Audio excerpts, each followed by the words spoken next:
Oh, I think everybody has some natural talent, but everybody can learn to draw. It's just, it takes a little time or the right words, by the teacher. The teacher has to say it in a way that the student can understand. Well, being able to draw, I tend to think, why can't anybody else?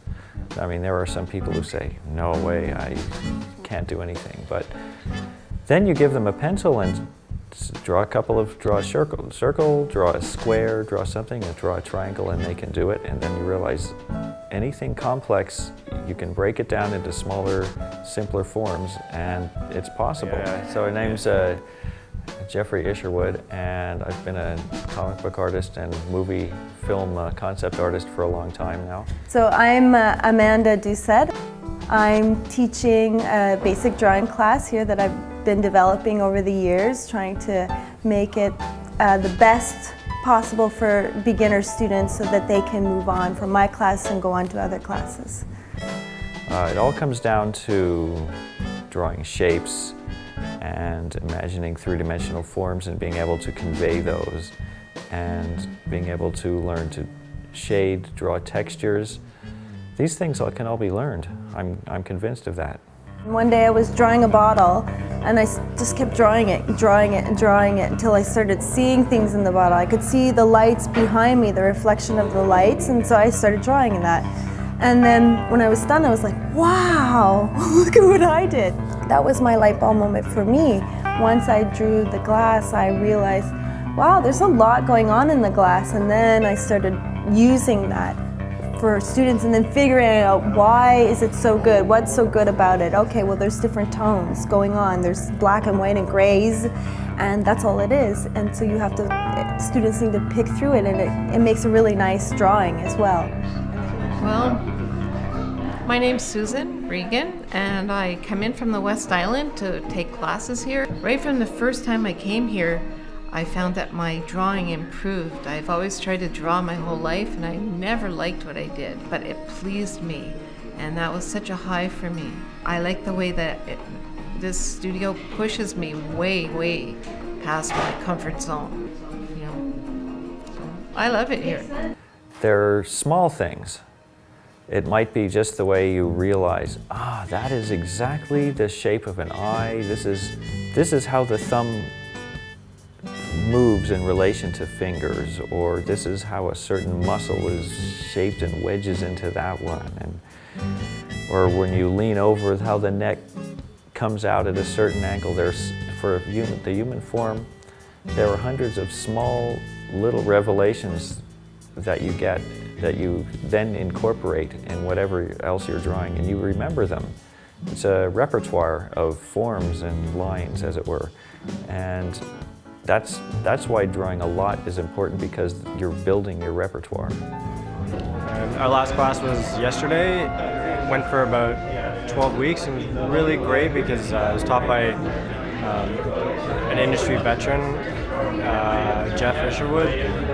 Really brought a lot of new insight to drawing, making comics, working in the industry, and it's just a type of education I don't think I could have gotten elsewhere. Everybody's here because they felt something was lacking from their academic art education before. Just the specifics of what these students were looking for was not offered or not available. For sure, you have to teach people to see, and that's mostly what a drawing class is. Because everybody can take a piece of paper and a pencil and put marks on a piece of paper, and they can make it look good, or they can, they can do whatever. But if they're trying to draw something that's in front of them, they're trying to take something that's 3D and make it 2D, and it's hard for the brain to figure that out. So you have to really get them to, I don't know, like when I draw, I squint at everything. I'm making crazy faces, and I'm looking down my nose and my eyes, trying to make that 2D object flat. So I'm trying to get students to really take a pencil, look at the angles, find the measurement, and see what's really there, because we have an idea of what we think is there from growing up and drawing houses and trees, and then all of a sudden you have a real house. A lot of it has to do with the analysis process. forget about what they know, forget about how they think a mouth is drawn. It's all about the shadow, angles, measurements, and that's hard at first for students to change maybe how they used to draw. They have to all of a sudden really look.